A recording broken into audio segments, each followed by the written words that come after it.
पैदल चलिए, बुढ़ापे से दूर रहिए। बगदाद का एक सरदार सिरदर्द से परेशान था। उसे किसी भी इलाज से लाभ नहीं हो रहा था। उसे अरब के प्रख्यात फकीर अल्लामा ईशा से इलाज कराने की सलाह दी गई। सरदार ने उन्हें बुलवाने के लिए गुमाश्तों को भेजा। गुमाश्तों ने देखा कि अल्लामा ऊंट चरा रहे थे। उन्हें सरदार का संदेशा दिया। अल्लामा ने उत्तर दिया, मैं किसी के घर नहीं जाता, अपने सरदार को यहीं ले आओ और उससे कहना कि वह पैदल चलकर आए। कोई रास्ता न देखकर सरदार पैदल चलकर अल्लामा के पास पहुंचा। अल्लामा ने उसकी जांच कर 100 पुड़िया दवा दी। हिदायत दी कि दिन में 3 पुड़िया उपयोग में लानी है। जब माथे पर पसीना आए तब दवा मल लो, साथ ही तुम्हें वापस पैदल ही जाना है। इसलिए सरदार को पैदल ही लौटना पड़ा।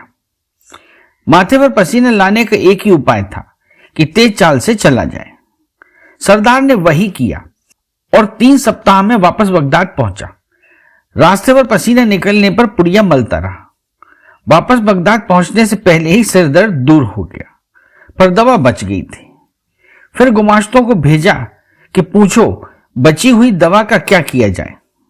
अल्लामा ने कहा, वह दवा तो मामूली मिट्टी थी, उसे भले ही फेंक दो। असली इलाज तो पैदल आना और पैदल वापस लौटना था। फिर कुछ रुक कर कहा, पैदल चलने की आदत छोड़ देने से ही लोग बीमार पड़ते हैं, वह मरीज बनते हैं। यदि अपने मन व शरीर को निरोग रखना है तो मेरी तरह पैदल चलने की आदत डालनी चाहिए। मैं पैदल चलकर ईमान का प्रचार करता हूं और स्वस्थ रहता हूं। डालिए पैदल चलने की आदत। पैदल चलने या सैर करने के लाभ दिन प्रतिदिन सत्य घटनाओं से स्वतः सिद्ध हैं। विनोद को अचानक दोहरा दिखाई देने लगा था। नेत्र चिकित्सक ने उसे ब्लड शुगर की जांच करवाने को कहा। विनोद को डायबिटीज की बीमारी निकली। डॉक्टर ने सलाह दी, बात अभी बिगड़ी नहीं है, आप भोजन पर नियंत्रण रखें और प्रातः 4 किलोमीटर घूमना आरंभ कर दें। 2 माह में नेत्र सामान्य ढंग से देखने लगे। नियमित रूप से 4 किलोमीटर घूमने से अतिरिक्त कैलोरी भस्म होने लगी। वजन कम हुआ और वह सामान्य हो गया। विनोद ने फिर घूमना बंद नहीं किया। टहलना एक बेहतरीन औषधि है। एक दूसरे व्यक्ति श्याम बिहारी को हृदय का दौरा पड़ा। समय से वह अस्पताल पहुंच गए। 15 दिन बाद स्वस्थ होकर वापस आए। आते समय डॉक्टर ने सलाह दी, प्रातः घूमना आरंभ कर दो। धीरे धीरे 2-3 माह में 3 किलोमीटर चलने लगा। सैर की नियमित आदत डाल लेना श्याम बिहारी ने डॉक्टर की सलाह का अक्षरशः पालन किया। आज 4 साल बाद वह भूल ही गए कि उन्हें कभी दिल का दौरा पड़ा था। घूमने से शरीर का संपूर्ण व्यायाम होने से अतिरिक्त चर्बी निकल गई और शरीर सामान्य और सुडौल हो गया।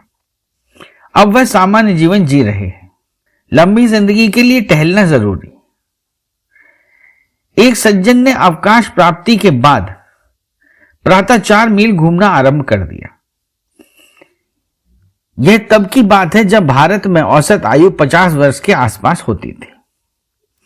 50 वर्ष पार करते ही लोग शंकित रहते थे कि जाने कब बुलावा आ जाए, पर इस नियमित सैर के चलते वह 94 वर्ष जिए और स्वस्थ रहे। मृत्यु के 3 दिन पहले तक प्रातः टहलने का उनका क्रम चलता रहा। जब बीमारी में पैदल चलने से बीमारी दूर होती है तो स्पष्ट है कि स्वस्थ हालत में पैदल चलने से बीमारी पास नहीं आएगी।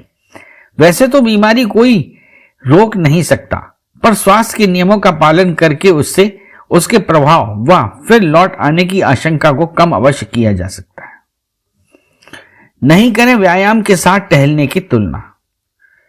एक स्वास्थ्य विशेषज्ञ का कहना है कि कोई व्यक्ति सामान्य शारीरिक श्रम अथवा विशेष प्रकार का व्यायाम भले ही करता हो, पर उसे प्रतिदिन 2 घंटे तो टहलना ही चाहिए। इससे कम में शरीर की भूख नहीं मिटती। दूसरे व्यायाम के साथ टहलने की तुलना नहीं करनी चाहिए। उसकी अपनी उपयोगिता है और अपनी विशेषता है। जो नित्य टहलने की आदत नहीं डालेगा वह स्वस्थ नहीं रह सकता। समस्त शरीर की कार्य क्षमता सुधारने के लिए चलना सर्वाधिक प्रभावशाली व्यायाम है। इससे शरीर की तमाम मांसपेशियां अधिक गतिशील रहती हैं। यह एक संपूर्ण व्यायाम है। संपूर्ण व्यायाम है टहलना। विशेषज्ञों का मत है कि संगीत के आरोह अवरोह की तरह आपका स्वास्थ्य भी लगभग 30 से 35 वर्ष में आरोह की चरम सीमा तक पहुंचकर फिर अवरोह की गति और लय में आ जाता है। रक्त नलियां सख्त होने लगती हैं। इनमें से होकर रक्त को गंतव्य तक भेजने में हृदय को अधिक श्रम करना पड़ता है, जो अधिक रक्तचाप में परिलक्षित होता है। सामान्य सिस्टोलिक रक्तचाप 120 से बढ़कर 30 की उम्र में 150 हो जाता है। इसे 100 प्लस योर एज या 100 में अपनी उम्र जोड़ लें भी कहा जाता है। टहलिए और रखिए शरीर को चुस्त। अवरोह की स्थिति में वजन का बढ़ जाना भी आम बात है, क्योंकि भरपूर पौष्टिक भोजन और कम होते श्रम का यही परिणाम होता है। अधिक या अतिरिक्त कोशिकाओं के लिए अधिक ऑक्सीजन जुटाने में फेफड़ों को अधिक कार्य करना पड़ता है। फलतः दम घुटना जैसे सांस के रोग परेशान करने लगते हैं। मस्तिष्क की कोशिकाओं में ऑक्सीजन की सतत आवश्यकता है, क्योंकि जहां अन्य कोशिकाएं मरती और जन्म लेती रहती हैं, मस्तिष्क की कोशिकाएं फिर नहीं पैदा होती। यह क्षति अपूरणीय कही जाती है। आमतौर पर यह दुर्घटना 5 मिनट ऑक्सीजन न मिलने से हो जाती है। सक्रिय जीवन जीने से यह अवरोह यानी उतार धीरे धीरे आता है।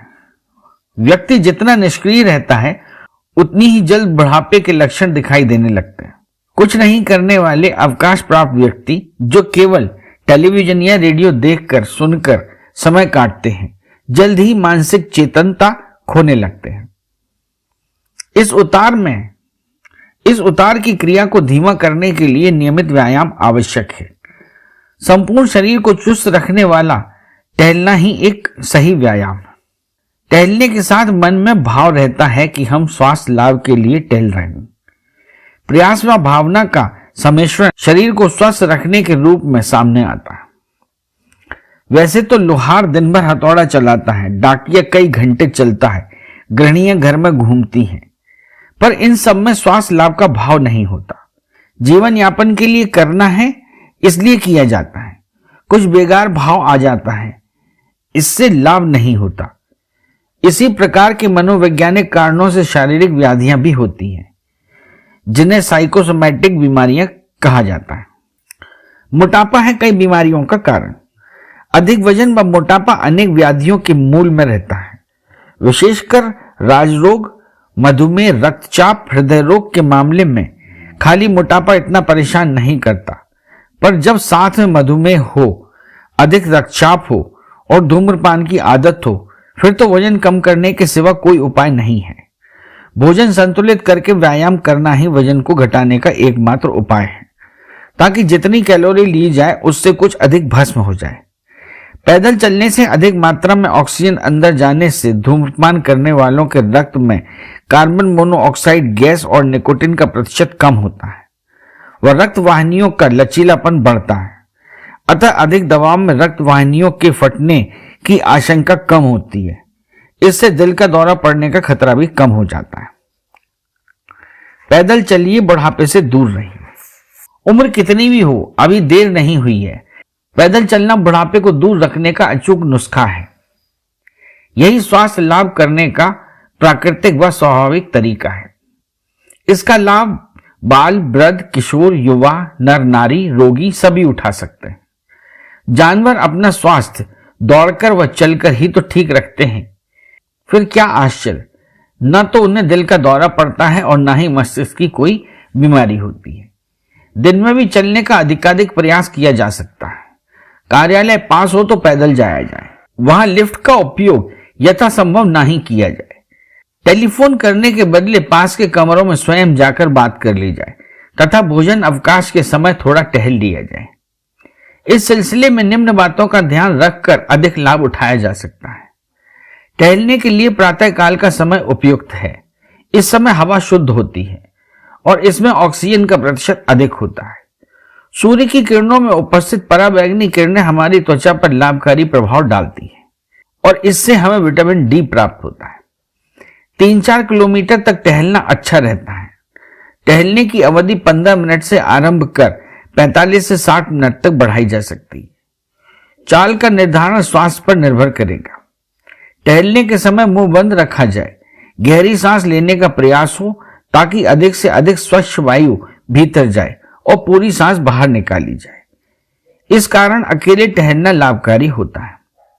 टहलने की प्रक्रिया सामान्य गति व व्यवस्थित क्रम से हो तो अधिक लाभ होता है। शरीर पर कपड़े कम हो ताकि अधिकाधिक त्वचा को शीतल वायु का स्पर्श मिल सके। भरपेट भोजन के बाद टहलने को नहीं निकलना चाहिए। सामर्थ्य के अनुसार चलें, थकने की सीमा तक न चला जाए। जूते आरामदेह हों ताकि चलने में कोई कष्ट ना हो। यदि बीमार हो तो डॉक्टर की सलाह से नियम व क्रम व गति तय करें।